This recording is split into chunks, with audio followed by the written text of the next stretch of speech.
अस्सलाम वालेकुम, welcome to novel सुद लाइब्रेरी चैनल। आज मैं आपके लिए नावल लिखना, उसका नाम है शरारत और उसकी राइटर नबीला अजीज़। तो इस नावल को शुरू करते हैं हम। दुल्हन के हाथों में मेहंदी क्यों नहीं अम्मी? किसी बच्ची ने दुल्हन को पुर इश्तियाक नज़रों से देखते हुए अपनी माँ से सवाल किया और जहाँ इसकी बात पर इसकी माँ ठटकी, वहीं दुल्हन की भी नज़रें अपनी हाथों पर ठहरी। शफाफ गुलाब हथेलियाँ वीरान और बेरौनक। इस सूरत से कोई जवाब न बन पड़ा तो बच्ची को डांट कर चुप करवा दिया, लेकिन इसके चुप करवाने से क्या हो सकता था? हकीकत सारी दुनिया जान गई थी, कुछ भी छुपा हुआ नहीं था। नाइमा, तुम ऐसा करो, दुल्हन को इसके बेडरूम में छोड़ आओ, थक गई होगी। आरफा बेगम ने अपनी देवरानी की बेटी को इशारा किया, वही समझ गई थी, इसलिए फ़ौरन उठ खड़ी हुई।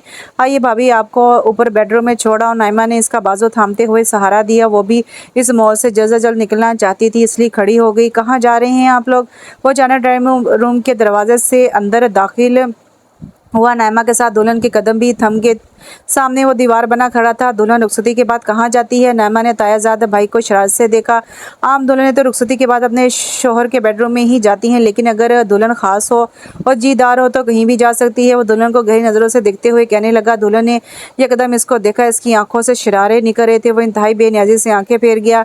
जाइए, वो कहकर साइड पर हो गया। नाइमा दुल्हन को ऊपर ले गई, फिर बेडरूम का दरवाज़ा खोलकर अंदर दाखिल हुई तो ताज़ा फूलों की महक एक झोंके की तरह आई। दुल्हन का दिमाग खुशबू से झंझला सा गया। वो ठटक गई। अंदर किसी के अरमान सजे थे और इन अरमानों पर वो कदम रखने जा रही थी, गोया रौंदने जा रही थी। इसके कदम मन मन भर के हो गए थे। वो दहलीज पर कदम नहीं रखना चाहती थी। जब किसी जिंदगी में ही कदम रख लिया तो फिर दहलीज क्या मायने रखती? नाइमा इसे बेड पर बैठाकर चली गई थी और इसे फूलों से सजा बेड अंगारों का महसूस हुआ था। दिल जैसे तपते तवे पर रख दिया गया हो।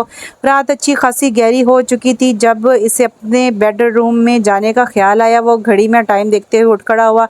अपने दोस्त हसान को रुखसत करने के बाद वो रूम की तरफ बढ़ा। वो सीढ़ियां तय करता अपने बेडरूम में आया। बेडरूम का दरवाज़ा लॉक करके पलटा तो ठटक कर रह गया। दुल्हन के साथ साथ कमरे का हुलिया भी बिगड़ा हुआ था। इंतहाई खूबसूरत फूलों की चादर नीचे ज़मीन पर ढेर थी। साइड टेबल पर रखे गए गुलदान टूटकर फूलों समेत ज़मीन पर बिखरे हुए थे। ड्रेसिंग टेबल की सारी चीज़ें ऊंधी पड़ी हुई थी। दुल्हन का अपना दुपट्टा आधे सोफे पर और आधे नीचे लटक रहा था। सैंडल कहीं पर थे, पर्स कहीं।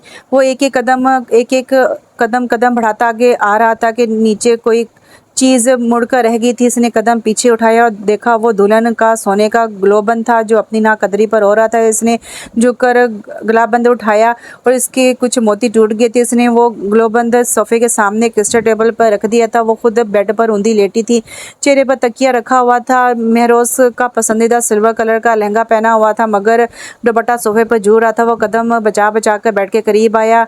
रबिया, इसकी भारी आवाज़ बासानी इसके कानों तक पहुंची थी। रबिया, इसने दोबारा आवाज़ दी, मगर वो टिस से मिस न हुई। वो जैसे ही थोड़ा करीब हुआ, इसकी नज़र दुल्हन की कमर पर पड़ी। पिछला गला खासा गहरा था, दूधिया रंगत सिल्वर रंग को मांद कर रही थी। इसने बामुश्किल अपनी नज़र चुराई। हेलो, सो गई? इसने हाथ बढ़ाकर इसका बाजू हिलाया। इसके लम्स से यकदम करंट खाकर उठ बैठी। Don't touch me mister Mehroz. Mister Mehroz वक्त इसने उंगली उठाकर कहा। क्यों, क्या तुम मेरी बीवी नहीं हो? वो इसकी आंखों में आंखें डालते हुए कहने लगा। नहीं हूँ, मैं तुम्हारी बीवी नहीं हूँ, समझे तुम? वो यक चला उठी। तो फिर यहाँ मेरे बेडरूम में क्या करी है? वो इंतहाई इत्मीनान से कह रहा था। सज़ा भुगत रही हूँ, अपने किए की सज़ा। वो चबा चबा कर कहने लगी। महरोज इसे सरपा देख कर रह गया। रोई रोई सुर्ख आंखें, मीठा मीठा सा मेकअप, अब कंधों पर बिखरे शोल्डर कटिंग सिल्की बाल और बिना दुपट्टे के उजागर होती रानाइयाँ नजरें हट नहीं रही थी। तुम्हारे लिए सज़ा है, मगर मेरे लिए तो अल्लाह की अता करदा एक ख़ास नेमत हो तुम, इसने गंभीर लहजे में कहते हुए इसके गाल को छुआ और इसके अंदाज पर वह भड़क उठी। कहा ना, मुझे हाथ मत लगाना, हाथ पीछे हटाओ, इसने सख्त लहजे में कहा। महरोज के हाथ इसकी कमर को छू रहे थे। इससे ऐसा लगा जैसे इसके जिस्म पर बिच्छू रेंग रहे हों। इतना सब्र नहीं है मुझ में कि मैं आज की रात पीछे हट जाऊं, बल्कि जो कल रात गुजारी थी वो भी खुदा जानता है, इसने कहते हुए इसे ज़ोर से खींच लिया था।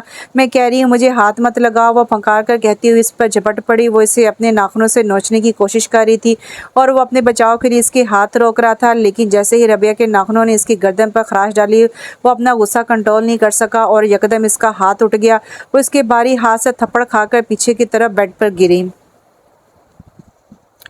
बस बहुत हो गया तुम्हारा तमाशा, हर चीज़ की हद होती है, अपनी हद में रहना सीखो। वो पहली बार यूँ गुस्से से दौड़ा, तुम मुझे हद बता रहे हो?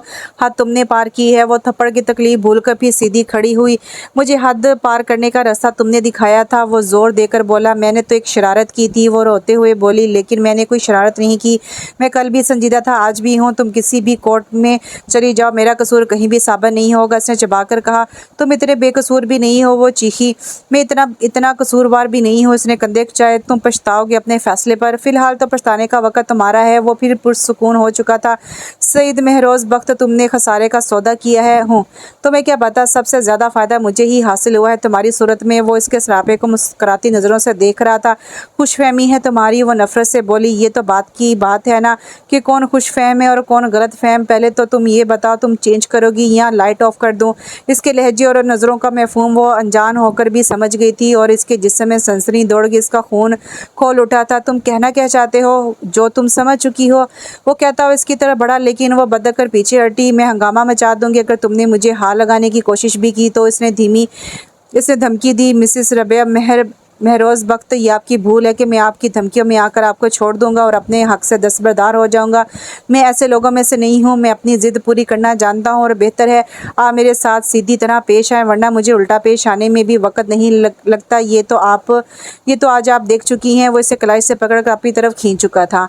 एक मर्द से मुकाबला करना इसके बस से बाहर हो गया था। इसकी सारी जद्दोजहद नाकाम हो गई थी। वो बेबसी से तड़प तड़प कर रोने लगी, मगर महरोज़ पर इसके आंसू और सिसकियों का भी कोई असर नहीं हुआ। अब चाहे वो तड़पती बिलखती, इससे परवाह नहीं थी बकौल इसके कि इसने अपना हक वसूल किया था। बाहर दरवाजे पर दस्तक हो रही थी, मगर वो बेहिस बनी बैठी थी और कोई जवाब नहीं दिया था। फिर थोड़ी देर बाद दोबारा दस्तक हुई। इस बार दस्तक मतवातर होने लगी थी। तभी बेसुध सोए महरोज की नींद का सिलसिला भी टूट गया। इसने चौंक कर आगे पीछे देखा। वो दोनों पांव सोफे पर चढ़ाए घुटनों के गिर्द बाजू लपेटे बैठी थी और इसे ही देख रही थी। महरोज बेटा, दरवाज़ा खोलो। बाहर आरफा बेगम की परेशान आवाज़ आई। वो यकदम उठ बैठा। बेड के दूसरे कोने पर रखी अपनी शर्ट उठाकर पहनते हुए वो कमरे में बिखरी चीज़ों से बचता हुआ दरवाजे तक आया और बालों में हाथ फेरते हुए दरवाज़ा खोल दिया। गुड मॉर्निंग मॉम, इसने हमेशा की तरह कहा। क्या बात है, सब खैरियत तो है ना? कब से दरवाज़ा बजा रही हूँ, इन्हें परेशानी हुई? जी सब खैरियत है, मैं सो रहा था इसलिए पता नहीं चला। इसने परेशानी कम करनी चाहिए। वो रबे कैसी है? आरफा बेगम ने ठहर कर पूछा। अंदर आकर देख लें कैसी है, इसने दरवाजे से हटते हुए कहा। क्यों, क्या हुआ? वो बाहर से ही अंदर का हाल देख चुकी थी। सफाई करा दें, इसने सर झटक कर कहा। और नाश्ता नहीं, नाश्ता मैं नीचे आकर ही करूँगा। और दुल्हन, इसका नाश्ता आप ऊपर भेज दें, वो केली नाश्ता करेगी। फ़िलहाल तो केली भी कर ले तो बहुत है। आरफा बेगम बात समझ गई थी। ठीक है, मैं मुलाजमा को भेजती हूँ। वो कहकर पलट गई। वो अंदर आ गया। इतनी सहमी हुई क्यों बैठी हो? भूख की वजह से, थकन की वजह से, या नींद की वजह से? वो इसके बराबर सोफे पर आ बैठा, लेकिन इसने फिर भी सर नहीं उठाया। ओके यार, ना बोलो, तुम्हारी मर्जी। आज का दिन तुम्हारा है। वो कहता हुआ इसके बालों को छेड़ता उठ खड़ा हुआ और वॉशरूम चला गया। मुलाजमा कमरे में आकर सफाई करने लगी और अंदर ही अंदर हैरान हो रही थी। बेगम साहिबा, आप बेड पर बैठ जाएं, मैं सोफे भी साफ़ कर देती हूँ। सोफे पर फूलों की पत्तियाँ बिखरी थी, लेकिन इसका पारा हाई हो गया। दफ़ा हो जाए यहाँ से, मैं आग लगा कर जला दूंगी सब कुछ। वो मुलाजमा पर चलाने लगी। इतने में वो वॉशरूम से बाहर निकला। तुम जाओ, ये काम बाद में कर लेना। इसने मुलाजमा को नरमी से जाने का कहा। वो सर हिलाकर चली गई। अलबत्ता वो बाकी सारी सफाई कर चुकी थी। पागल हो गई हो? हाँ, मैं पागल हूँ, तुमने मुझे पागल कर दिया। वो कार्ड खाने को दौड़ी। बस सिर्फ 2 दिन में ही, इसने से छेड़ते हुए कहा। और वो बेबसी के इस मुकाम पर आ गई थी कि कई बार आंसू आ रहे थे।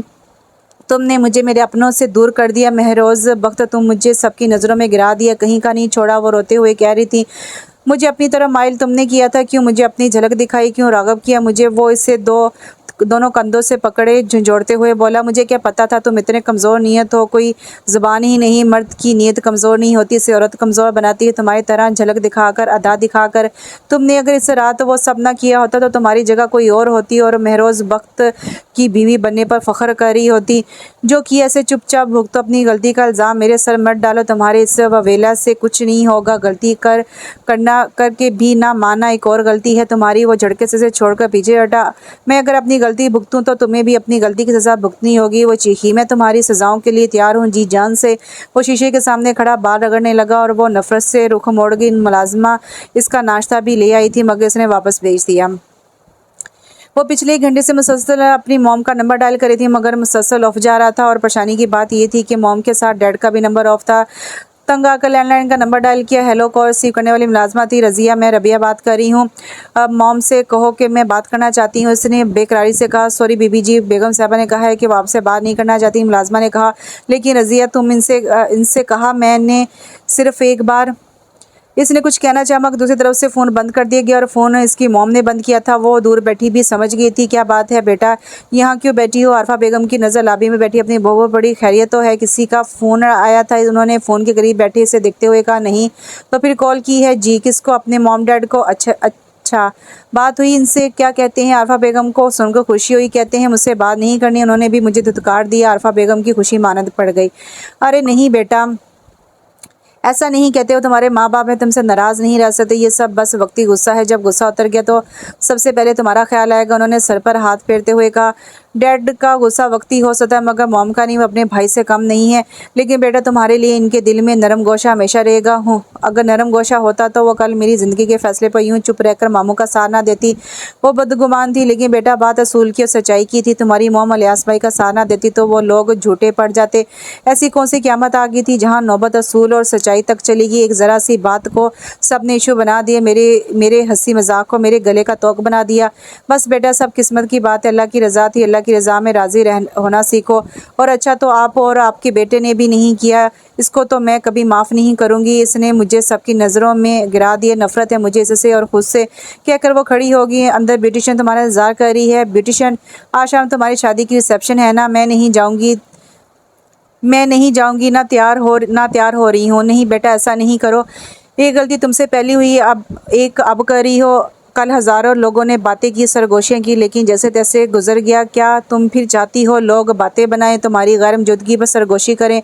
आरफा बेगम कहकर चली गई थी। वो कितनी ही देर सोचती, फिर कदम हिले तो कमरे की तरफ जहाँ ब्यूटिशियन का इंतजार कर रही थी। जब वो तैयार होकर नीचे उतरी तो आरफा बेगम के कदम थम गए। मल्टी शेड लहंगे में इसकी दूधिया रंगत और चमक गई थी और ऊपर से इसके तीखे नैन नक्श इसकी खूबसूरती को दुबाला कर रहे थे। मॉम और कितनी देर? डैड दोबारा फ़ोन कर चुके हैं। महरोज़ बेध्यानी में दाखिल हुआ लेकिन इसे देखकर शॉक्ड रह गया। चलो देर हो रही है, उन्होंने चौंकाया। लेकिन मैरिज हॉल पहुंचने तक इसकी नज़रें इस पर टिकी रही। यही तो झलक थी जो वो पागल हो गया था और वो आज इसके हमरा थी। भाभी के घर वाले नहीं आए? हसन ने महरोज़ से सवाल किया। नहीं, महरोज़ ने जवाब दिया। क्यों? तुम अच्छी तरह जानते हो, लेकिन यार इन्हें ख्याल करना चाहिए था, इकलौती औलाद है इनकी। भाभी इस तरह ताल्लुक़ तोड़ना हैरत की बात है। हसन ने रबिया के अकेलेपन नोट करते हुए कहा। इनकी बेटी, इनकी मर्ज़ी। महरोज़ ने लापरवाही से कहा। कसूर हुआ तो तू भी सज़ा सिर्फ भाभी को क्यों मिल रही है? तुम्हारी वजह से सारे रिश्ते टूट गए और तुम ठाठ से एंजॉय कर रहे हो।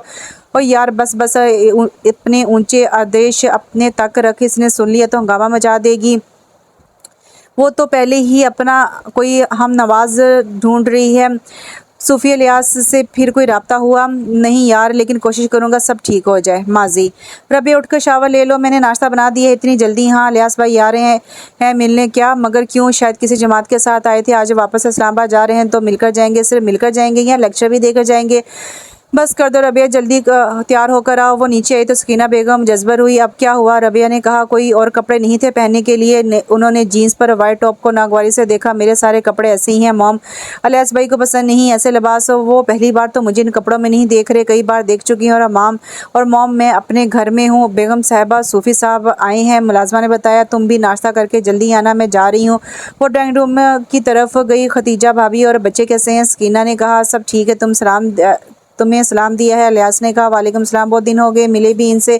फातिमा तुम्हें और रबिया को बहुत याद करती है तो फ़ोन पर बात कर लिया करें, वो हमसे नहीं। सकीना, फ़ोन के राब्तों को मैं ठीक नहीं समझता तो हम कर लिया करेंगे। इतना ज़रूरी भी इस्लामाबाद आती हो तो तुम्हारी बात तो हो ही जाती। उन्होंने फ़ोन की बात टाली। रबिया बेटी कहाँ है? नाश्ता कर रही है इस वक्त। हाँ, यूनिवर्सिटी की छुट्टी थी तो संडे को देर से उठती है। अच्छा, अस्सलाम वालेकुम मामू जान, रबिया ने आते ही कहा, लेकिन इसके लिबास को देखकर इनके चेहरे पर नागवारी उतरी। फातिमा कैसी है? ठीक है। कभी लाहौर लाए ना इसे। वो घर से बाहर ही नहीं निकलती। क्यों? वो आज़ाद नहीं घूमती? यानी कैद है? अपना घर कैद नहीं होता, आप हमेशा के लिए एक ही जगह रखें, चाहे वो बेडरूम ही क्यों ना हो, कैद ही होती है। वो भी इनकी भांजी थी। रबिया, सकीना ने कहा। सॉरी, वो उठ खड़ी हुई। मॉम मैं बाहर जा रही हूँ, लंच भी बाहर करूँगी फारिया वालों के साथ। वो खुदाफिज करती बाहर चली गई। और इलियास साहब देखते रह गए। तुम्हें पता है ये कहाँ गई है? इलियास ने कहा वो जहाँ भी गई हो हमें यकीन है अपनी बेटी पर। अहमद साहब ने कहा चलो दुआ है अल्लाह भरोसा सलामत रखे। और वो दूसरी गुफ्तगू करने लगे। आरफा हैरत और परेशान लग रही हो। खदीजा बेगम ने कहा परेशान तो हूँ महरोज़ की तरफ से। क्यों, सब ठीक तो है? क्या हुआ? खदीजा ने अपनी दोस्त आरफा से पूछा। महरोज़ इसका चचाज़ादा भाई एहतशाम साथ अमेरिका गए थे। अब सुनने को आया है कि एहतशाम ने शादी कर ली वहाँ। तुम क्यों हलकान हो रही हो? मैं सोच रही हूँ कि अगर एहतशाम कर सकता तो महरोज़ भी कर सकता है। हमारा इकलौता और आखिरी सहारा है। अमेरिका का होकर रह गया तो तुम इसकी मंगनी या शादी करके बेचती। हाँ ये गलती होगी मुझसे। ये काम अब भी हो जाएगा। बुला लो और शादी कर दो। क्या वाकई? और घर आकर उन्होंने महरोज़ को कॉल मिलाई। यस मॉम, क्या बात है? महरोज़ ने कहा तुमसे एक बात करनी है। कहीं सुन रहा हूँ मॉम, मैं तुम्हारी शादी करना चाहती हूँ। इतनी जल्दी? हाँ तो कर लें शादी, तो कर लें। इजाज़त क्यों ले रही हैं आप? मेरी माँ है, जहाँ जाएंगे कर दें शादी। बस शादी से पहले एक अदर तस्वीर दिखा देना। उन्होंने खुश होते हुए दुआ दी और फ़ोन बंद कर दिया। कुछ मसला हल हुआ? खदीजा ने पूछा। हाँ बस लड़की की तलाश है, कोई पढ़ी लिखी और नेक मिल जाए। मैं कोई तेज़ तरार बहू अफोर्ड नहीं कर सकती। आरफा बेगम ने अपनी पसंद बताई। अम्मी वो कुछ औरतें आई हैं। फातिमा की धीमी आवाज़ आई और आरफी की नज़र इस पर ठहरी। दुपट्टे में लिपटा इस चेहरा पुरनूर लग रहा था। उन्होंने घर जाकर महरोज़ से जिक्र छेड़ा। फातिमा कैसे? क्या एतराज़ होगा? इसकी रजामंदी पर ही इसने खदीजा से फातिमा का हाथ मांगा और खदीजा ने लिहाज से बात की। लड़की का नाम फातिमा, इन्होंने बेटे को तला दी। कैसी है? बहुत प्यारी है। तो वो प्यारी मुझे भी दिखा दें। ऐसा मुमकिन नहीं है। सूफ़ी इलियास साहब को पसंद नहीं वो ये सब। वो कहते हैं कि लड़का लड़की शादी के बाद एक दूसरे को देखे तो बेहतर है ताकि इनके पास फरार का कोई रास्ता ना हो। इसने खुफगी से कहा। लेकिन मॉम तस्वीर में क्या हर्ज है? मैं इतनी दूर बैठा हूँ, पता तो हो किससे शादी हो रही है, कैसी है, मेरे साथ कैसे लगेगी? और आपको किसने कहा था कि किसी सूफ़ी की बेटी से मेरे से शादी तय कर दें? बस चुप रहो, बहुत प्यारी है, अल्लाह जोड़ी सलामत रखी, अच्छी लगेगी तुम्हारे साथ। आरफा बेगम ने इसे चुप करवाया था और मंगनी की तैयारियों में लग गई। मंगनी के फ़ौरन बाद शादी तय कर दी गई थी। छुपी रुस्तम निकली, मंगनी भी कर ली। रबिया ने फातिमा को फ़ोन खड़काया और इसकी बातों पर हंस दी। बस सब जल्दी हो गया। नाम क्या है? मौसफ़ का सईद महरोज़ बख्त। नाम तो बड़ा पावरफुल है। खुद कैसा है मुझे क्या पता? क्या मतलब? बिना देखे ही जानती तो हो अब्बा को इन्हें देखना दिखाना पसंद नहीं। उफ़ यार, तुम्हारे अब्बा को तो कुछ भी नहीं पसंद। खैर मैं तो जिससे शादी करूँगी 2-3 मीटिंग रखूँगी इसके साथ। शादी से पहले पता तो चले कैसा है, कौन है, शादी कब है। जब वो आएंगे हैं उन्होंने अभी आना है। रबिया पूरी बात तो सुन लो, फातिमा ने कहा। रबिया हंस दी। कहाँ से आना है? अमेरिका से। वट वो लड़का अमेरिका में रहकर मौलानी से शादी कर रहा है। इसने तुम्हें देखा है? नहीं, फिर भी शादी कर रहा है? हैरत है। क्यों, क्या पहले शादी नहीं हुई? ऐसी किसी से हुई है ना तुम्हारी अम्मी अब्बू की? अगर तुम्हारी अम्मी देख लेती ना मामू को तो गले में फंदा डालकर मर जाती। फातिमा ना चाहते हुए भी हंस दी। शादी में कितने दिन पहले आओगी? 2 दिन पहले। अगर मैं पहले आई तो या तो मामू रहेंगे घर में या मैं। तुम सुकून से भी तो रह सकती हो। नहीं, मेरी नेचर में सुकून नहीं। सुकून और मामू पाबंदियों के मालिक। ये मत करो, वो मत पहनो, ये रोक टोक, वो रोक टोक। इसने वजह बताई और फातिमा चुप होगी। आ जाओगी इतने दिन पहले, तुम बोर हो जाओगी। मैं इंतज़ार करूँगी, अल्लाह हाफिज़ कहकर फ़ोन बंद कर दिया। हाल शादी का हंगामा सर्द हुआ तो हर तरफ खामोशी और सन्नाटे छा गए। महरोज़ अपने बाबा के साथ ऑफिस में मसरूफ़ हो गया और वो अपने बेडरूम की होकर रहेगी। 2-3 बार आरफा ने कहा कि घूमने का, मगर वो एक कान से सुनकर दूसरे कान से निकाल देती थी। सुकून नहीं मिलता। ज़मीन पर बोझ था और इस बोझ के हाथों मजबूर आज फिर फ़ोन के करीब चली गई, लेकिन फ़ोन डेड था। पूरा दिन घर में चक्कर लगाते हुए गुजारा। आरफा बेगम कहीं बाहर गई हुई थी। शाम 5 बजे महरोज़ घर आया तो वो लॉन में नज़र आई। गाड़ी से उतरकर इसी तरफ गया। अस्सलाम वालेकुम। वो सामने कुर्सी पर बैठ गया। वही खामोशी रही। जवाब में सलामती भेज दो। अब ऐसी भी क्या नाराज़गी कि सलाम का जवाब नहीं दे बंदा। तुम पर सलामती भेजूँ? वो ज़हरखुंद लहजे में बोली। तुम्हारा शोहर हूँ, तुम नहीं सलामती भेजोगी तो कौन भेजेगा? मेरा शोहर तुम्हारे जैसा घटिया कमीना होगा? मैंने कभी सोचा नहीं था, और जिसने सोचा था मैं इसका शोहर नहीं बना। इसने शरारत से कहा और वह संजीदगी से देखने लगी। अपना मोबाइल दो। उसने हाथ बढ़ाया। क्यों, खैरियत? मैं फ़ोन करना चाहती हूँ, फातिमा से माफ़ी मांगना चाहती हूँ। सुना तुमने? वो गुस्से से भड़की। कोई फ़ायदा नहीं, मैंने आज इलियास साहब को कॉल की थी। वो इस मौजू पर बात ही नहीं करना चाहते, लेकिन मैं फातिमा से बात करना चाहती हूँ, इनसे नहीं। मैं रोज़ ने सैली से दे दी और वो फ़ोन लेकर कमरे में आ गया और सूफ़ी इलियास के घर का नंबर डायल किया। हेलो अस्सलाम वालेकुम। दूसरी तरफ खतीजा थी। वालेकुम सलाम उमानी जान, मैं रबिया, फातिमा से बात करनी। दूसरी तरफ से यकदम फ़ोन काट दिया गया। इसकी आंखों में आंसू भर आए। इसकी नज़र हाथ में पड़े फ़ोन पर पड़ी। यही वो मनूस है जिसकी वजह से मेरी किस्मत बदकिस्मती में बदल गया। इसने गुस्से से कहते हुए पूरी ताकत से फ़ोन दीवार पर दे मारा। जब वो अंदर आया तो फ़ोन कई हिस्सों में बिखरा पड़ा ज़मीन पर मिला। माजी शादी की तैयारियां शुरू हो गई थी। मैं रोज़ भी पाकिस्तान आ गया था। फातिमा के घर भी चहल पहल थी। यहाँ क्या हो रहा है? फातिमा के कमरे से म्यूज़िक की आवाज़ आई। सूफी साहब जब सीढ़ी चढ़ते ऊपर आया, धड़म से दरवाज़ा खोल दिया। सामने डांस करती प्रैक्टिस चल रही थी, जिनमें इनकी तीनों छोटी बेटियां और रबिया शामिल थी। वो अब्बा जान फातिमा से छोटी रुकैया से कुछ बोला ही नहीं गया। बेशरम बेहया, ज़रा शर्म नहीं आई जो बेहुदा हरकत करते हुए उन्होंने अपनी तीनों बेटियों को थप्पड़ जड़ दिए। वो मामू कल मेहंदी का फंक्शन है। रबिया ने कुछ बोलना चाहा। खबरदार लड़की, तुम तो चुप ही रहो। उन्होंने रबिया को चुप करवा दिया। ये डेक कहाँ से आया? मैं लाई हूँ मामू, जहाँ से लाई हूँ वहीं फेंक कर आओ। हमारे घर में जगह नहीं है ऐसी चीज़ों की। वो हुक्म देकर निकल गई और वो तीनों आंसू लिए बैठ गई। सॉरी यार, ये सब मेरी वजह से हुआ है। रबिया को अफसोस हुआ। इसमें तुम्हारी गलती नहीं है। हमारा घर ही ऐसा है। फातिमा शुक्र अदा करे फातिमा जो इस घर से जा रही है। हमें पता नहीं कितनी और सज़ा काटनी है। रुकैया ने दिल की भड़ास निकाली। कोई बात नहीं, हम कुछ और करते हैं। रबिया ने कहा रहने दो, फिर आ जाएंगे। रुकैया ने कहा बड़ी मुश्किल से मोल ठीक हुआ।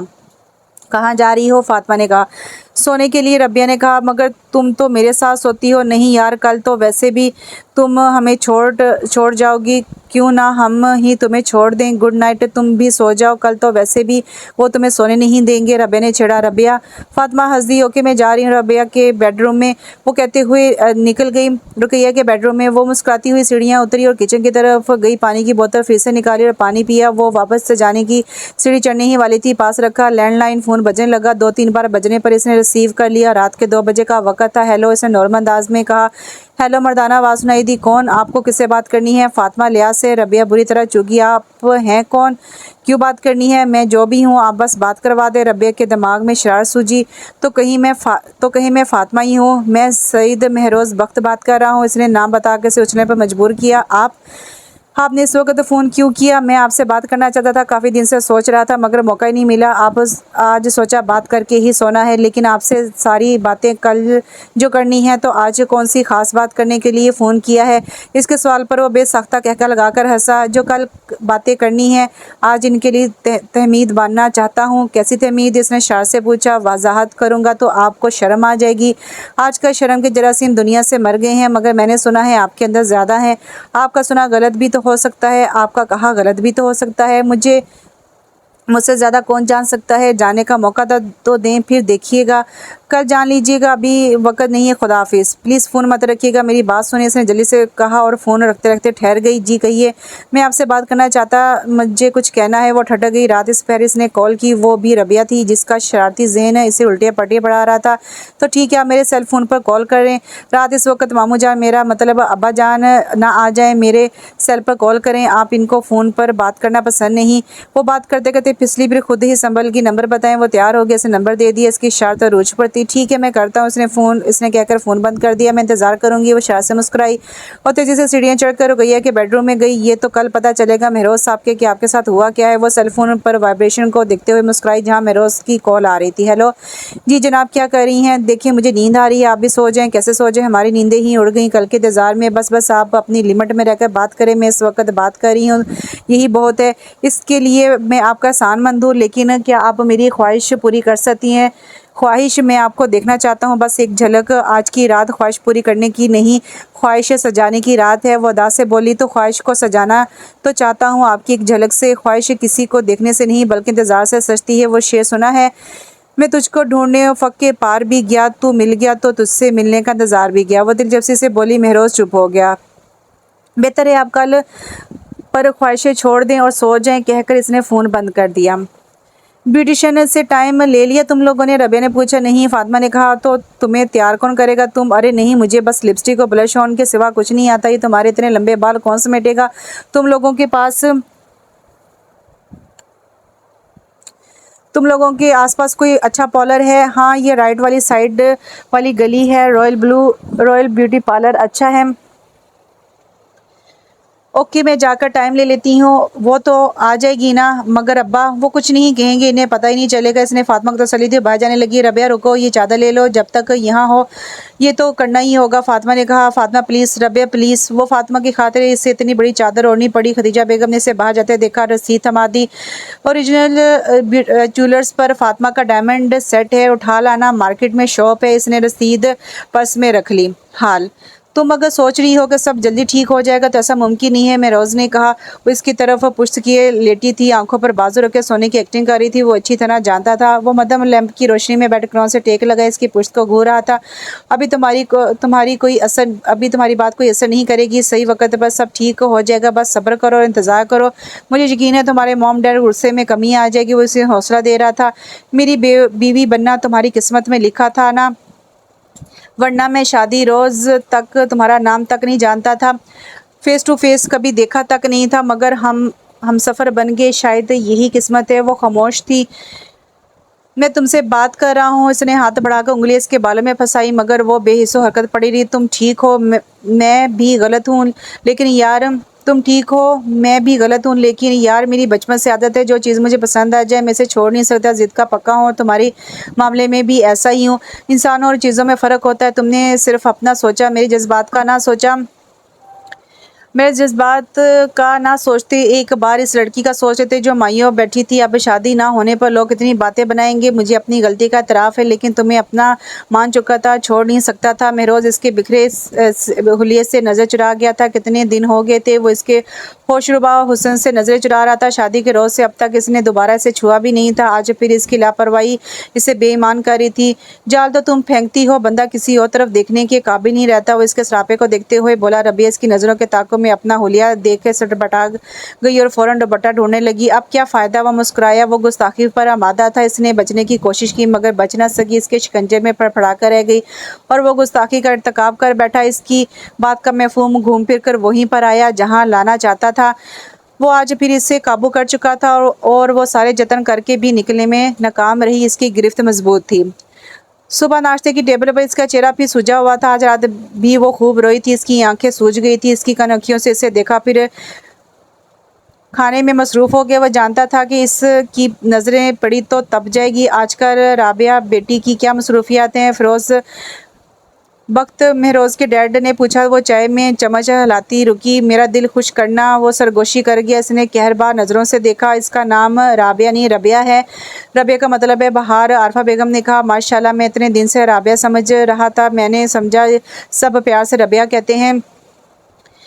नहीं, इसका नाम ही रबिया है। रबिया अहमद। आरफी ने पूरा नाम बताया। रबिया अहमद नहीं, रबिया महरोज़ कहो। वो हंसकर बोला।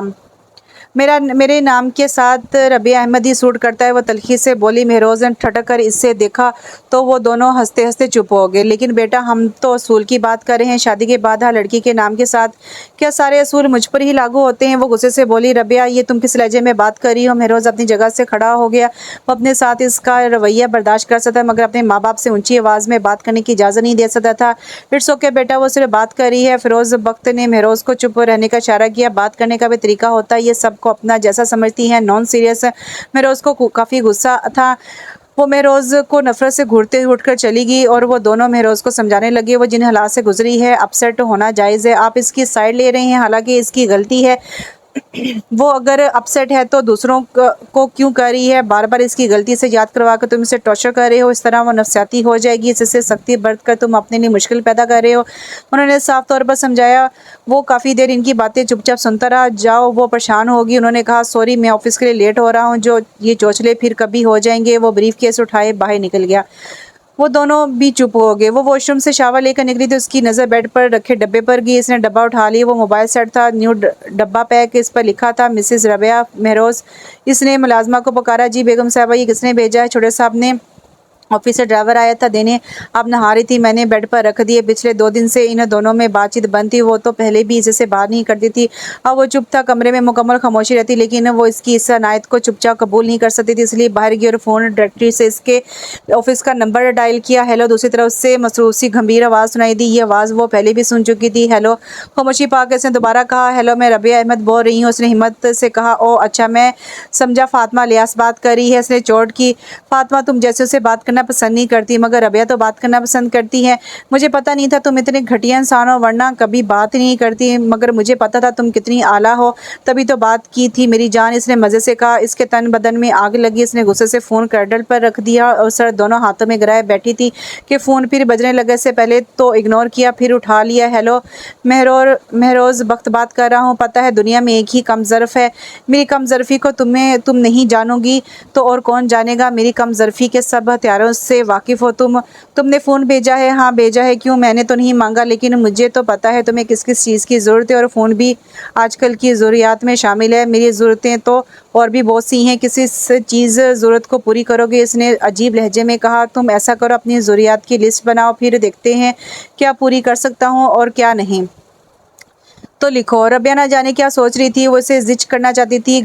गाड़ी ब्लैक सिल्वन हो क्या? ब्लैक की बजाय वाइट से काम नहीं चल सकता? वो लिखते हुए बोला। नहीं, मैं पहले भी ब्लैक ही इस्तेमाल करती आई हूँ। सॉरी यार डीलर आ गए हैं, मैं लिस्ट का काम घर आकर करता हूँ। बस इतनी जल्दी बस नहीं। अभी तुमने मांगा ही क्या है? कुछ ऐसा मांगो जिसे मांगते मैं तुम्हें मज़ा आए और मुझे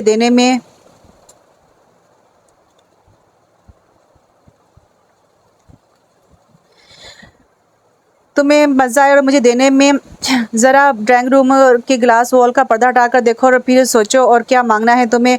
वहाँ ब्लैक कलर की न्यू गाड़ी खड़ी थी, लश्कारे मारती, मालूम होता अभी शोरूम से आई है। ये सब करके तुम्हें नज़र में कोई सनद नहीं पा सकते। महरोज़ बख्ते से नागवारी से कहा और पर्दे बराबर कर दिए। आज संडे होने के बायस वो लेट तक सोता रहा और वो अभी भी सो रहा था कि रब्बे ने गाड़ी की चाबी उठाई और बाहर निकल गई। कहाँ जा रही हो बेटा? आफा ने इसे बाहर जाते हुए देखकर पूछा। मार्केट। वो कहकर बाहर निकल गई। थोड़ी देर में इसकी गाड़ी फराटे भरती गेट से निकली। आरफी बेगम को इसके पैरों से खतरे की बू आ रही थी। वो फौरन इसके बेडरूम की तरफ गई। मैं रोज़ उठो, क्या हुआ मॉम? वो ठटक कर उठ बैठा। रबिया गाड़ी लेकर निकली है बाहर, मार्केट का कहकर निकली है, पता नहीं कहाँ गई होगी। इसे इसका नंबर मिला है मगर रिसीव नहीं हुआ। रबिया कॉल उठा, उसने मैसेज सेंड किया मगर जवाब नहीं है। कॉल उठा वरना मुझे आना पड़ेगा तुम्हारे पीछे। उसने फिर मैसेज किया। कहाँ जा सकती है वो खदीजा की तरफ गई होगी, आरफा ने कहा। वो इसके पीछे गया और आरफा बेगम परेशान इंतजार करने लगी। माजी, हम कहाँ जा रहे हैं? सार ने कहा। मार्केट शॉपिंग करने। महरोज़ ने कहा। क्या शॉपिंग रह गई जनाब? तुम्हारी होने वाली भाभी के लिए गिफ्ट लेना है। अच्छा, मैं भी कहूँ ऐसे कौन सी शॉपिंग रह गई? हसान ने कहा। यही तो ख़ास शॉपिंग है। महरोज़ ने शरारत से कहा। चल तू जाकर गिफ्ट खरीद, तब तक टेलर से होकर आता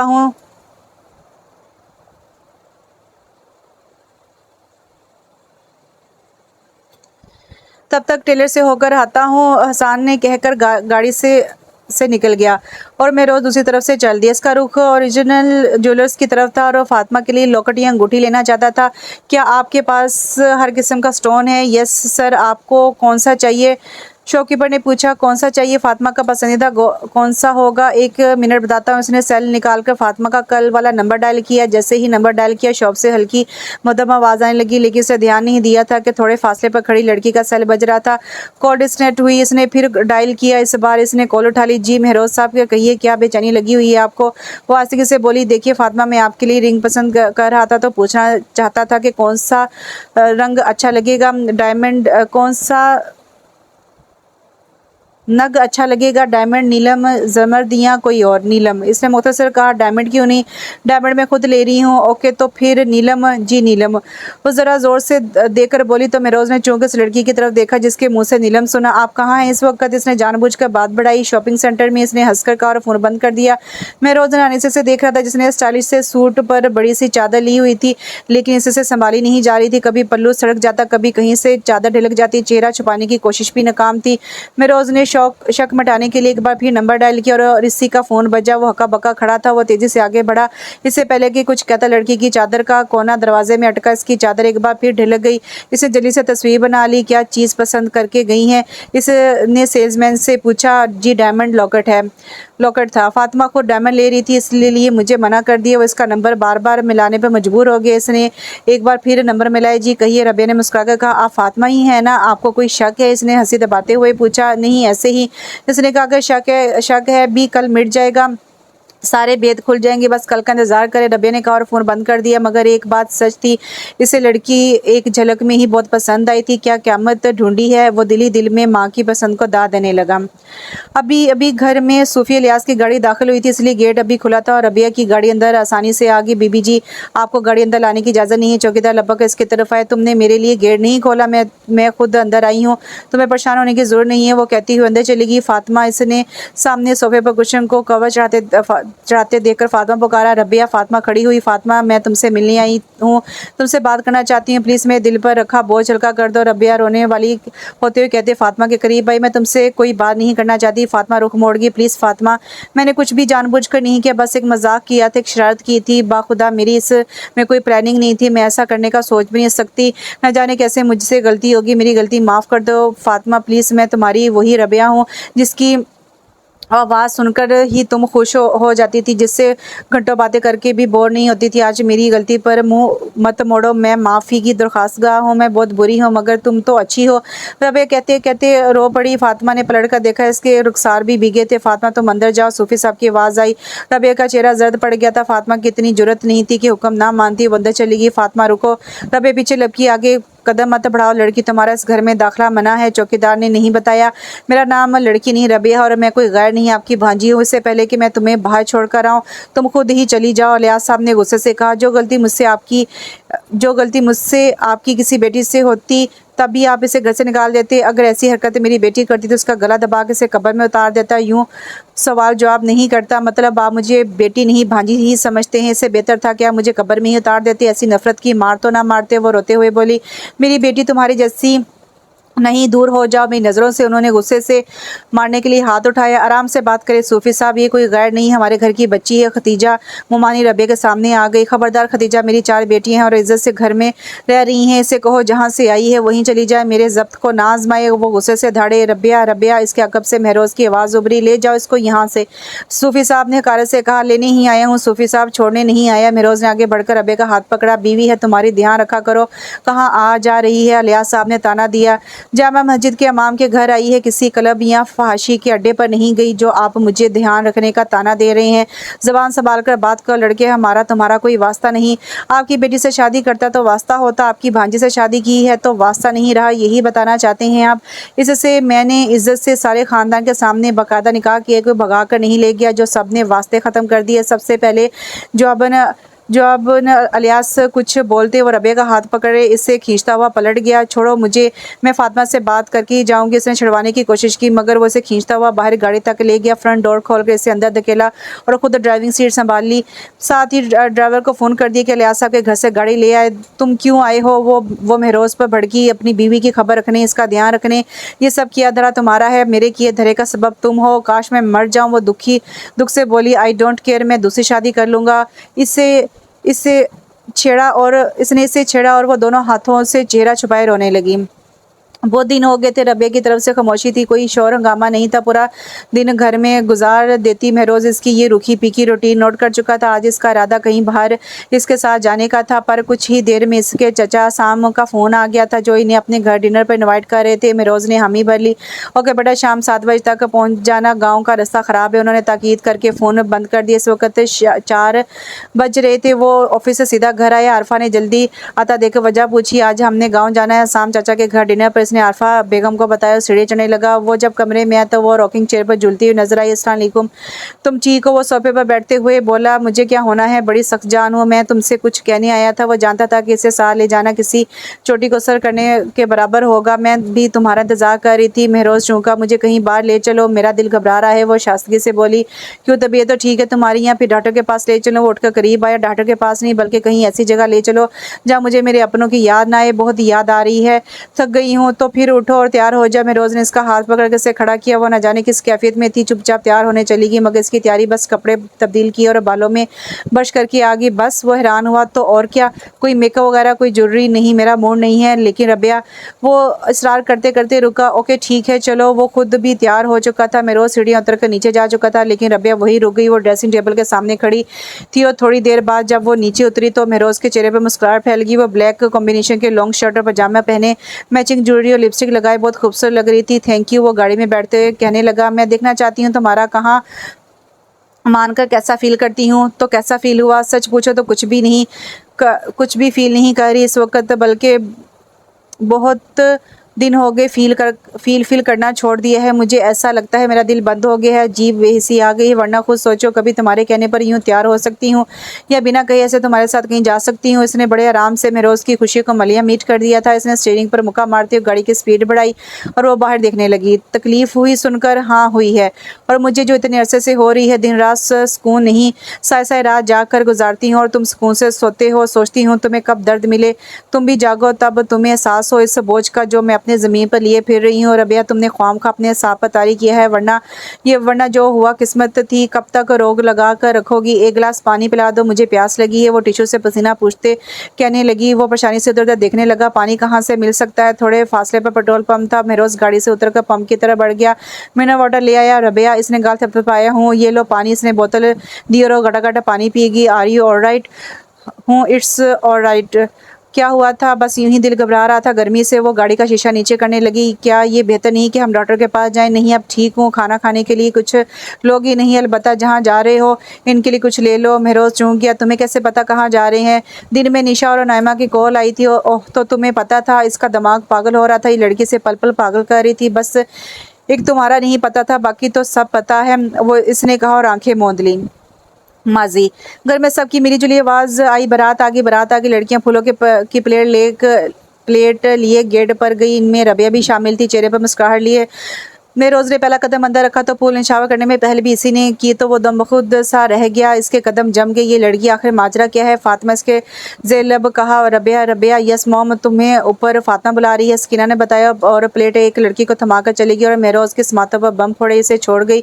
पूरी रात ख्वाहिशों और अरमानों से सजे ख्वाब झूठ और फ़रेब थे। मतलब ये लड़की कोई और है और फातिमा कोई और। इसने मुझे बेवकूफ़ बनाई। ये कैसे हो सकता है? दिल में तस्वीर सजाए सुबह का बेचैनी से इंतज़ार किया था इसने, तो फिर अब वो फैसले से नहीं हट सकता था। अपनी भाभी देखी तूने? इसने सोफे पर बैठते हुए कहा। कौन? हसन हैरान। वो ब्लैक शरारे में इसने रबिया को देखते हुए कहा। मगर वो तो फातिमा भाभी नहीं है, कोई और है, बस यही है। अब वो मुस्कुराया और हसन उलझा। मॉम, इसे पास खड़ी आरफी बेगम को बुलाया। जी बेटा, वो लड़की कौन है? वो फातिमा की फूफी की बेटी रबिया है, मैं लाहौर से आई है, इसने तारुफ करवाया। आप बैठे मेरे पास। इसने आरफी बेगम को पास बैठाकर इत्मीनान से इसके समातों पर बम फोड़ा। वो हिलकर रह गई। माशाल्लाह, आज तो चांद ज़मीन पर उतर आया है। रबिया ने दुल्हन बनी फातिमा को देखकर कहा। दूल्हा भी किसी चांद से कम नहीं, जोड़ी कमाल की है। पास खड़ी लड़की ने कहा। सभी तारीफें कर रही थी। खात्मा गजब हो गया। वो दूल्हा ने शादी से इनकार कर दिया। रुकैया ने बम फोड़ा। क्या? रबिया ने कहा। हाँ, वो कहता है फातिमा से शादी नहीं करूंगा। वो रबिया से शादी करना चाहता है। ये क्या कह रही हो? रबिया चकराई। हाँ, नीचे सारे लोग जमा है और अब्बा तो दूल्हा को मारने के दर पर है। रुकैया के हवास उड़े हुए थे। रबिया तेजी से दरवाज़ा खोलकर बाहर निकली। अगर तुम सच कह रहे हो तो हम इसे सजा जरूर देंगे, लेकिन तुमने अगर गलत बयानी की तो तुम्हारा सर कलम कर देंगे, लियाज साहब ने गुस्से से कहा। रबिया की हवाएं उड़ गई। हाय, ये क्या हो गया मुझसे? वो साकत खड़ी थी। सकीना, बुलाओ अपनी बेटी को, उन्होंने अपनी बहन से कहा। जी बुलाती हूँ। सकीना डायरेक्ट रूम से बाहर गई, मगर रबिया दरवाजे पर ही खड़ी थी। उन्होंने इसका हाथ पकड़ा। रबिया, चलो मेरे साथ। मॉम, सकीना इसका हाथ पकड़कर अंदर ले गई। इधर आओ लड़की, लियाज साहब ने कहा। जी। वो लड़ते जिस्म से खड़ी थी। तुमने इस लड़के को कहा है कि तुम फातिमा हो? जी कहा था। वो सर झुकाए खड़ी थी। तुमने इसके साथ बातें की? उन्होंने गुस्से से पूछा। जी की थी, मगर वो सिर्फ एक शरारत थी। इतना सुनना था कि लियाज साहब का भारी हाथ इसके गाल पर पड़ा। बेशरम, ये शरारत थी तुम्हारी नज़र में? वो धाड़े। मामू जान, इसमें मेरी कोई बदनीयती नहीं थी, मैंने बस एक शरारत की थी। ये सब महज एक मजाक था, बस इसने सफाई दी। ये मजाक था? किसी नामहरम से बातें करना, खुद को इसकी बीवी बताना मजाक था तुम्हारे लिए? मुझसे गलती होगी मामू जान, मुझे माफ़ कर दे। इसने मिन्नत की। माफ़ी कैसी? तुम्हारी सज़ा यही है कि तुम्हारा निकाह पढ़ाकर तुम्हें यहाँ से दफ़ा कर दे। उन्होंने फैसला सुनाया। नहीं, ये नहीं हो सकता। इसके हवास उड़ गए। अहमद मुर्तज़ा मौलवी को बुलाना है या तुम्हें कोई इख्तलाफ है मेरे फैसले से? उन्होंने सर झुकाए खड़े अहमद को कहा। नहीं पापा, महरोज़ फातिमा का नसीब है, वो दुल्हन बनी बेटी, वो मर जाएगी। इसने अहमद की तरफ जाते हुए कहा। वो मेरी बेटी है, साबर और शाकर, और तो मैं खुद भी नहीं चाहूँगा कि इस लड़के का निकाह मेरी बेटी से हो। लियाज साहब ने कारत से कहा। नहीं मॉम, कुछ तो बोलिए। पापा ट्राई टू अंडरस्टैंड। इसने माँ बाप से इल्तिजाएं की, मगर किसी ने नहीं सुनी। वो दोनों तो शर्म से ज़मीन में गड़ने को तैयार थे। उन्होंने इलियास साहब के फैसले पर भी कोई इतराज़ नहीं किया था। रबिया रोती रही, धाड़े मार मार कर, मगर किसी ने इसकी नहीं सुनी और महरोज़ बख्त के साथ इसका निकाह करवा दिया और थोड़ी ही देर में इसे दुल्हन बनाकर रुखसत कर दिया। रबिया की आंखों में दुल्हन बनी फातिमा की तस्वीर थी। इसके दिल और ज़मीर भरी बोझ तले दबा था। वो अपने माँ बाप की इकलौती औलाद थी, मगर रुखसती के वक्त उन्होंने इसके सर पर हाथ नहीं रखा था। इसे रोती बिलखती को भेज दिया। इसे सज़ा देकर भेज दिया गया था। अपनी से दूरी की सज़ा, कतई ताल्लुक़ करने की सज़ा। वो गाड़ी से पलट पलट कर देखती रही, मगर किसी ने इसकी तरफ नहीं देखा। हाल वो वॉशरूम से शावर लेकर निकली और इसकी नज़र बेड पर रखे डब्बे पर गई। इसने डब्बा उठा लिया और वो मोबाइल सेट था, न्यू डब्बा पैक। इस पर लिखा था मिसेस रबिया महरोज़। इसने मुलाजमा को पुकारा, जी बेगम साहबा, ये किसने भेजा है? छोटे साहब ने ऑफिस से ड्राइवर आया था देने, आप नहा रही थी, मैंने बेड पर रख दिया। पिछले 2 दिन से आई थिंक ये पहले से पढ़ चुके हैं।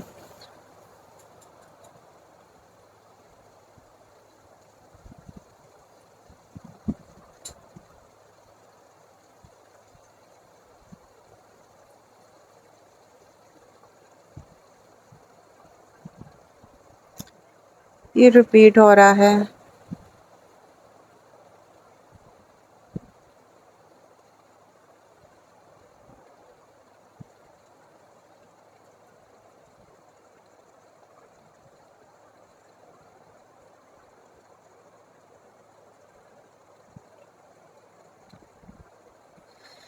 माजी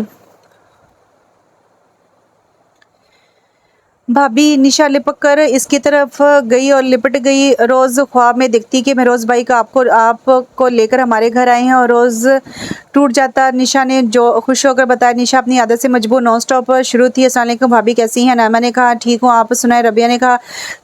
नुज़रत बेगम महरोज़ की चची ने रबिया को माथे पर प्यार किया, गले लगाया। चचा ने सर पर हाथ फेरा। भाभी आप इतनी प्यारी हैं, बिल्कुल परी लगती हैं। निशा ने रबिया का हाथ चूमा और रबिया कितने अरसे बाद खिलखिलाकर हंस दी। महरोज़ के साथ सबने चूमकर रबिया को देखा। देख रहे हो अपनी बहन का कमाल? आसाम चचा ने कहा, जी देख रहा हूँ और अपनी बहन को इनाम देने को दिल कर रहा है। निशा महरोज़ ने जेब से वॉलेट निकाला। जी भाई, वो बोली, ये लो तुम्हारा इनाम। इसने 1000 के नोट्स की तरफ बढ़ा दी। किस चीज़ का? सारी बात नहीं पूछते, बस रख लो। मैं समझ गई क्यों मिला है मुझे इनाम। महरोज़ किस बात पर ज़ोर से हंसा? आपकी हंसी पर मिला है इनाम। आप थोड़ा और हंस दे, मेरा कारोबार चल जाएगा। निशा ने कान में कहा और रबिया की नज़र के इसके हाथ पर गई। अगर मैं कहूँ ये पैसे वापस करो, तुम्हें इससे भी ज़्यादा दूंगी। रबिया ने कहा, ना बाबा ना, मैं लूटा नहीं जो फिर जाऊं। ना बाबा ना, मैं लौटा नहीं जो फिर जाऊं। बड़ा तोता चशम हो यार। तोता चशम नहीं हो, वफादार हूँ। मेरे भाई ने दिए हैं मुझे, एक काबन का रहना चाहिए। रबिया इसकी बात पर हंस दी। थोड़ी ही देर में मूड ठीक हो गया तो उन्होंने हंसते मुस्कुराते हुए खाना खाया। भाई आप सब ड्राइंग रूम में बैठे हैं और भाभी आप मेरे साथ बर्तन समेटने में मदद करवाएं। निशा ने लापरवाही से कहा। निशा नुज़रत ने कहा, इट्स ओके मामा, अब भाभी हमारे घर का ही हिस्सा है। रबिया ने इसके साथ बर्तन समेटे और किचन में रखे। भाभी आप चाय का कप चढ़ाएं, तब तक मैं ये बर्तन धो दूँ। इसने एक और काम सौंपा। रबिया ना सिर्फ पानी चढ़ाया बल्कि चाय भी बना दी। चाय तैयार है। रबिया ने कहा, मैं भी तैयार हूँ। निशा ने चाय कप में डाली। आप ये ले जाएं, मैं भी आती। निशा ने कहा। इसने ड्राइंग रूम में जाकर सबको चाय दी और महरोज़ गश खाने को था कि ये वही रबिया है। चाय में रोज़ की तरफ ट्रे थी। बैठ जाओ बेटा तुम। नज़र ने कहा, हाजरीन चाय कैसी है? निशा ने पूछा। तारीफ सुनना चाहती हो? महरोज़ ने छेड़ा। मैं क्यों सुनूं? सुने वो जिसने बनाई है। इसने रबी की तरफ इशारा किया। क्या वाकई? और क्या मैं खुद क्रेडिट दे रही हूँ इनको? तो फिर ऐसा करो, अगर चाय बच्ची थोड़ी है तो वो भी ले आओ मेरे लिए। इसकी बात पर सब हंस दिए। मेरा तो दिल चाह रहा है निशा को साथ ले जाऊँ, कम से कम मेरी बीवी तो खुश रहेगी। क्या आप तमाशा करने वाली बंदरिया समझा है मुझे? निशा ने यकदम कहा और सब हंस दिए। चलें। रबिया ने कहा। हाँ। महरोज़ ने वॉल क्लॉक को देखा। कहाँ जा रहे हो? सामने पूछा। घर। महरोज़ ने कहा। टाइम देख रहे हो? रात यहीं रुकोगे? सुबह नाश्ता करके चले जाना। लेकिन चाचा बस कुछ नहीं सुन रहा मैं। कल जाओगे? बस कमरा सेट करवा दिया है, जाओ आराम कर लो। निशा जाओ, भाई को छोड़ाओ, थक गए होंगे। वो महरोज़ को रूम में छोड़ आई। रात का जाने कौन सा पैर था जब वो कमरे में आई। महरोज़ सो चुका था। वो भी लेट गई। थोड़ी ही देर में आंख लगी, फिर सुबह ही खुली। इसने आंखें खोली तो महरोज़ के सीने से लगी हुई थी। इसे यकदम करंट लगा। वो झटके से इसके खसार से निकली। क्या हुआ? सुबह सुबह करंट क्यों मार रही हो? महरोज़ कोने के बल बैठा, बिना शर्ट के। इसके मसल्स नुमाया हो रहे थे किसी बॉडी बिल्डर की तरह। रबिया उठकर ड्रेसिंग टेबल के सामने गई। रात तुमने इतनी देर लगा दी आने में, तो मैं सो ही गया। महरोज़ ने भी इसके अक्ब में आकर इसके बालों में चेहरा छुपाने लगा। मुझे पता होता तुम हमेशा के लिए सोना चाहते हो तो कब की आ जाती, क्यों अपने होने वाले बच्चे को यतीम कर रही हो। महरोज़ ने प्यार से कहा। बच्चा वो हैरान हुई, तुम क्या समझती हो तुम मुझसे ये बात छुपा लोगी। वो इसके गाल पर अपने गाल मिस करते हुए कहने लगा, मैं मगर ऐसी तो कोई बात नहीं। महरोज़ ने इसे अपनी तरफ घुमाकर इसका रुख किया, इसका चेहरा थाम लिया। अब मेरी आंखों में आंखें डालकर कहो कैसी बात नहीं। तभी दरवाजे पर दस्तक हुई। रबिया साकत खड़ी रही। वो पलट गया। वो शख्स वो बात भी जान गया था जो वो अपने आप से छुपाए फिर रही थी। इसे कई बार अपनी तबीयत पर शक हुआ मगर इसने टाल दिए। वो शक पर यकीन की मोहर नहीं लगाना चाहती थी। थोड़ी देर बाद नाश्ता करके वो लोग वापस के लिए निकल गए। इसे अपनी माँ शिद्दत से याद आ रही थी। इसके खामोश आंसू बह रहे थे। इसने घर पहुंचकर गाड़ी का दरवाज़ा खुद खोला और इसे हाथ पकड़कर उतारने में मदद की मगर वो इसका हाथ आगे बढ़ाकर बढ़ गई। इसका रुख बेडरूम की तरफ था। अस्सलाम वालेकुम। इसने आफी बेगम को सलाम किया। वालेकुम सलाम। रबिया को क्या हुआ है? शायद तबीयत ठीक नहीं है। क्या हुआ? तबीयत को परेशानी की बात नहीं, खुशी की बात है। रियली सच कह रहे हो? आरफा चहक गई। आप इसे डॉक्टर के पास ले जाएं, कंफर्म करवा लें। रबिया उदास क्यों है? शायद घर वालों को मिस करी इस मौके पर। तो कोशिश करो ना इसकी अम्मी अब्बा मान जाए। हूँ कुछ तो करना ही होगा। हाँ कोशिश करो, मान जाएंगे इंशाल्लाह। कहाँ जा रही हैं? इसने आरफा को जाते हुए पूछ लिया। तुम्हारे डैड को खुशखबरी सुनाने। महरोज़ मुस्कुरा दिया। अपनी मॉम को मना कर दो, मुझे नहीं जाना डॉक्टर के पास। रबी ने कहा, मुझे तुम्हारी नहीं अपने बच्चे की फ़िक्र है। मुझे ज़रूरत भी नहीं तुम्हारी फ़िक्र की, तो मुझे अपने बच्चे की तो करने दो। बड़ी तकलीफ़ हो रही है अपने बच्चे के लिए, बीवी के लिए भी हो रही है।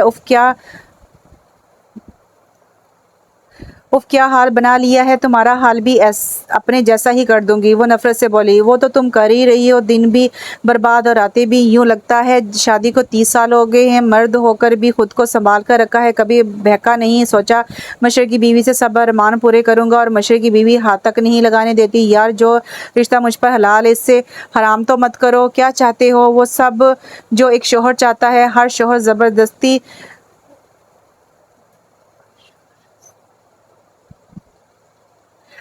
ज़बरदस्ती का नहीं होता। हर बीवी तुम्हारी तरह ज़िद्दी और गुस्सैली भी नहीं होती। शोहर के बड़े बड़े ऐब ढांप लेती है। तुमने ढांपा था, मेरा ऐब माफ़ तो कर सकती हो ना। मुझे किसी ने माफ़ किया इस दिन, तुम मुझे माफ़ कर देते।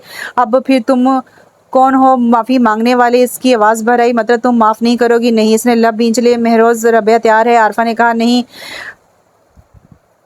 आप डॉक्टर को मना कर दें। महरोज़ ने दो टोक कहा। ब्रीफकेस उठाए बाहर आए। कहाँ जा रहे हैं? लाहौर। वापस कब तक होगी? शायद कल।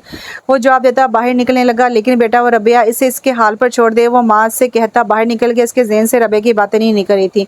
पूरी रात खाली बिस्तर पर से नींद नहीं आ रही। इसका ध्यान महरोज़ की तरफ जा रहा था। क्या मुझे इसकी आदत होगी? क्या वो नहीं? वो तो मुझे बेचैन हूँ। वो उठ बैठी। क्या मुझे इसकी आदत हो गई है? क्या वो नहीं है तो मुझे बेचैनी क्यों हो रही है? वो उठ बैठी। क्या मैं फातिमा को भूल गई? सारी रात जाकर गुजरी। सुबह जब आँख खुली तो इसका सेल गुनगुना रहा था। हेलो, महरोज़ बात कर रहा हूँ। कैसी हो? ठीक हूँ। रात कैसी गुजरी? मेरी याद आई। रात अच्छी गुजरी, सुकून से। तुम्हारा तो ख्याल भी नहीं आया। तुम तो झूठ भी सच की तरह बोलती हो, लेकिन अब मैं सच को सच और झूठ को झूठ ही मानूंगा। मैं आ जा रहा हूँ, मुझे भी नींद नहीं आई। इतना कहकर इसने फ़ोन रख दिया। महरोज़, वक्त में तुम्हें दिल से याद तो कर सकती हूँ मगर माफ़ नहीं कर सकती। इसने खुद कलामी की और गहरी सांस लेकर रहेगी। आज तुम्हारे चेकअप की डेट है। वो दराज से फाइल निकालते हुए बोला। जानती वो बालों में कंघी करते हुए कहने लगी। तो फिर चलने टाइम हो गया है। वो इसके करीब आ खड़ा हो गया। इसने उठकर अपने इर्द गिर्द चादर फैलाई और महरोज़ के साथ बाहर निकल गई। महरोज़ ने सीढ़ियाँ उतरने में मदद की। इसका हाथ पकड़कर वो इसे लेकर गाड़ी तक आ गया। रबिया का जिस्म अब खासा सेहतमंद था। 2 माह रह गए थे इसकी डिलीवरी को और इसकी हर बात का ध्यान रखते, चलने फिरने, खाने पीने इसे ख्याल रहता था। हर महीने बाद चेकअप रेगुलर हो रहा था। दवाएं भी टाइम पर देता। इसने रबिया का ख्याल रखने में कोई कसर नहीं छोड़ी थी। महरोज़ वो बहुत देर से दर्द बर्दाश्त करी थी लेकिन इसकी चीख नहीं करी थी। इसने महरोज़ को पुकार ही लिया था। रबिया, वो हड़बड़ा कर उठा, हाथ बढ़ाकर लैंप जलाया। मुझे तो बहुत तकलीफ हो रही है। रबिया का चेहरा पसीने से तरता। तुम हिम्मत से काम लो, मैं मॉम को बुलाता हूँ। वो बाहर निकला। आरफा बेगम नींद से उठकर भागी आई थी। महरोज़ ने इसे गाड़ी में बैठाया था और रात के 3 बजे अच्छी खासी अफरा दफरी हो गई थी। लेकिन 1 घंटे बाद जब इसकी बेटी की खुशखबरी मिली तो वो सारी अफरा दफरी भूल गए। इसकी खुशी का ठिकाना ना रहा। नर्स ने बच्ची को इसकी गोद में थमा दिया। सॉरी, आपकी बीवी की हालत खासी ख़राब है। डिलीवरी के वक्त इनका बीपी लो हो गया था। इनका जिस्म बिल्कुल बेजान हो गया था। महरोज़ की हवाइयाँ उड़ने लगी। इंशाल्लाह सब ठीक हो जाएगा। हौसला उठो, हौसले से काम लो। नमाज के बाद दुआ करना चलो मस्जिद में भी दुआ करना चलो मस्जिद में। मैं भी जा रहा हूँ, फ़िरोज़ ने कहा। फ़िरोज़ ने बच्ची के कान में अज़ान दी और मस्जिद चला गया। महरोज़ भी नमाज़ पढ़ने चला गया, मगर नमाज़ पढ़कर वापस भी आ गए थे, मगर रबिया को होश नहीं है। सुबह हो चुकी थी। आरफ़ी ने गाँव फ़ोन करके भी बता दिया था, लेकिन एक रबिया की फ़ैमिली थी जिन्होंने फ़ोन सुनना गवारा नहीं किया था। तुम पहले भी 2 बार आ चुके और हमारा जवाब इनकार में था, और आज भी अहमद मुर्तज़ा ने सख्त लहजे में कहा, पहले जब आया था तो हालात ये नहीं थे। आपके पाँव पड़ने को तैयार हूँ, इसे माफ़ कर दें, बस एक बार कर दें। वो आज 3 दिन से अस्पताल में मौत और ज़िंदगी से लड़ रही है, बल्कि ये कहें कि लड़ नहीं रही, हार रही है। वो ज़िंदगी से मुँह मोड़ रही है। महरोज़ की आंखों में आंसू थे। ज़िंदगी में पहली बार वो यूँ रोया था, इसका सबक जवाब दे गया था। इस मुकाम पर आकर वो हार गया था। पहली बार अहमद इसे देख के ठटके थे, और वो और रबिया की माँ तो तड़पी थी। क्या हुआ है इसे? इसकी ममता की तड़प छुपी ना रही। पछतावा है इसे अपनी बेटी तक की खबर नहीं है। इसे महरोज़ बख्त का ख्याल नहीं है, इसे फ़ातिमा का ख्याल है। काश मैं इस दिन फ़ातिमा से बात करने के लिए फ़ोन ही ना करता। मेरी ज़िद ने ये नौबत लाई है। अपने साथ सबका सुकून बर्बाद कर दिया और 2 घर तबाह कर दिए। मैं इससे भी ज़्यादा कसूरवार हूँ। आप मुझे सज़ा दे दें, इसे माफ़ कर दें। महरोज़ हाथ जोड़े खड़ा था। सकीना बेगम शोर समेत इसे देख रहेगी। कौन से अस्पताल में है? वो इसकी तकलीफ़ का सुनकर पिघल गए थे। अहमद ने गाड़ी निकाली। वो पहले भी रबिया को बताए बगैर इनसे माफ़ी मांगने आया था, मगर उन्होंने बेइज्जत करके निकाल दिया था। इसने फिर भी हिम्मत नहीं आ रही थी। 6 दिन बाद वो होश में आई और इसकी नज़र सबसे पहले महरोज़ पर पड़ी। उजाड़ वीरान चेहरा काफ़ी थका थका लग ही नहीं रहा था कि वो महरोज़ है, हरदम एक्टिव साफ सुथरा रहने वाला। वो इसकी नज़र खुद पर महसूस करता आगे से हट गया, और फिर इसकी नज़र सकीना और अहमद मुर्तज़ा पर पड़ी। माँ वो लब बोली जैसे ख्वाब हो, मेरी जान, मेरी बच्ची कैसी है? वो लपक कर पास आई। मॉम, इसने इन्हें छुआ। हाँ मेरी जान, मैं ही हूँ तुम्हारी मॉम। उन्होंने इसकी पेशानी पर बोसा दिया। डैड, इसने अहमद की तरफ देखा। आप मुझसे मिलने आए हैं? इसकी आवाज़ भर आई।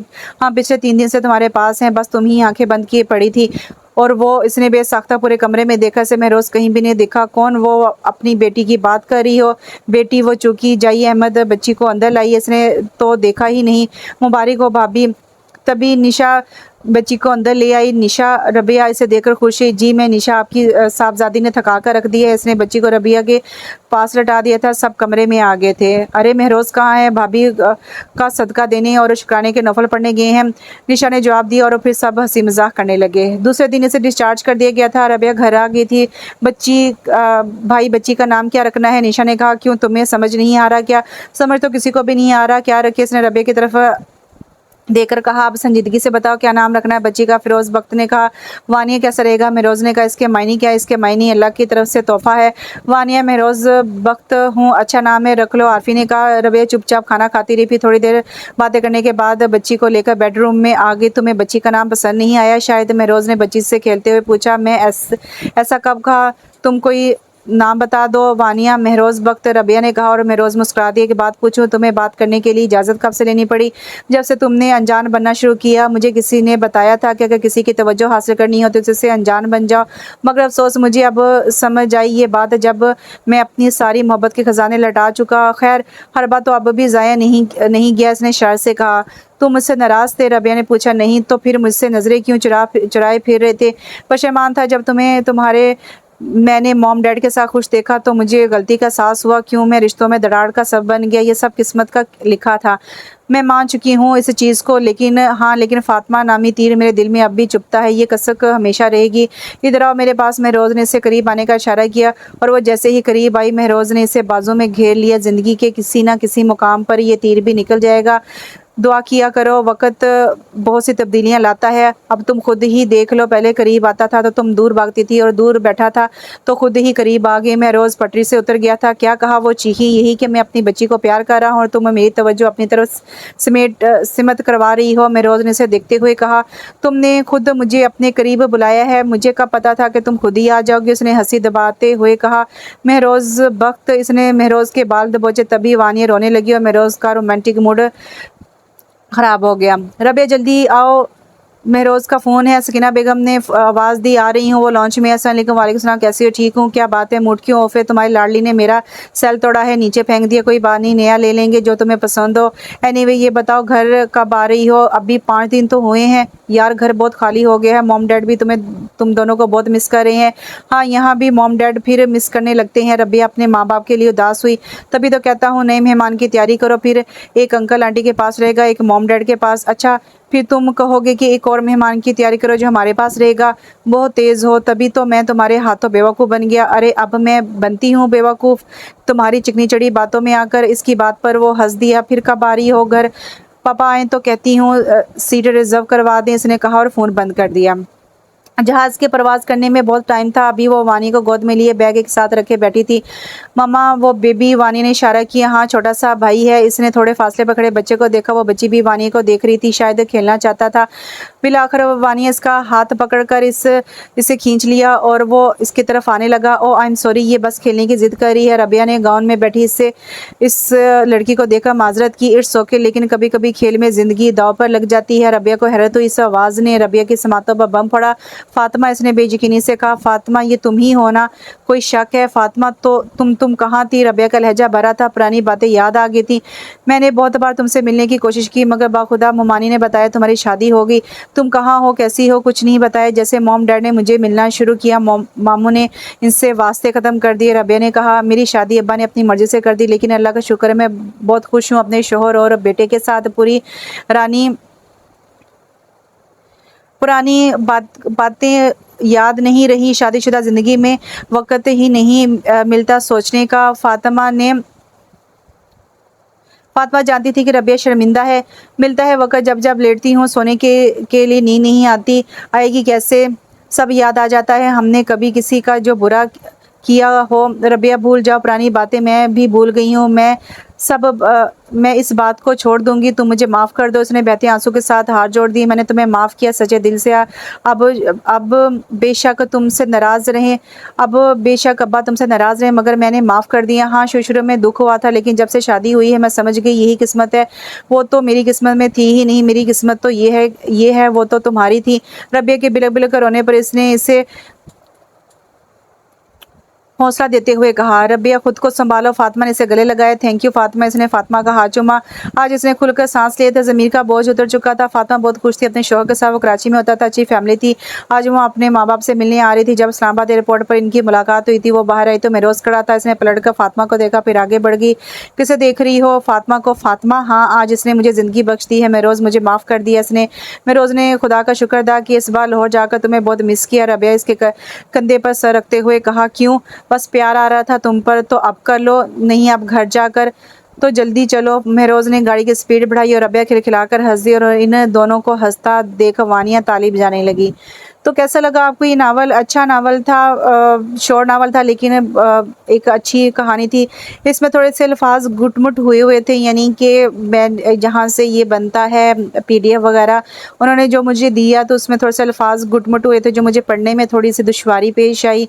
क्योंकि जैसे लफ्ज़ होता है कि उसने कहा, तो वो तीनों चार लफ्ज़ जो है वो आपस में मिले हुए थे, तो थोड़ा सा मैं अटक गई थी। उम्मीद करती हूँ कि आपको नावल पसंद आएगा। इसको आवाज़ बंद करके पढ़ लीजिएगा अगर आपको मेरा रीडिंग स्टाइल पसंद ना आए। इंशाल्लाह अगले नावल के साथ बहुत जल्द हाजिर होती हूँ। और एक बात कह दूँ कि इसमें नावल थोड़ा सा रिपीट हुआ था, जिसको मैंने फ़ौरन आगे बढ़ा दिया था। ये ना समझिएगा कि वो नावल मैंने आगे कर दिया था, वो मैंने इसको आगे नहीं किया था, वो नावल रिपीट हुआ था। तो इंशाल्लाह अगले नावल के साथ बहुत जल्द हाजिर होती हूँ। तब तक के लिए दुआ में याद रखें और मुझे इजाज़त दीजिए। अल्लाह हाफ़िज़।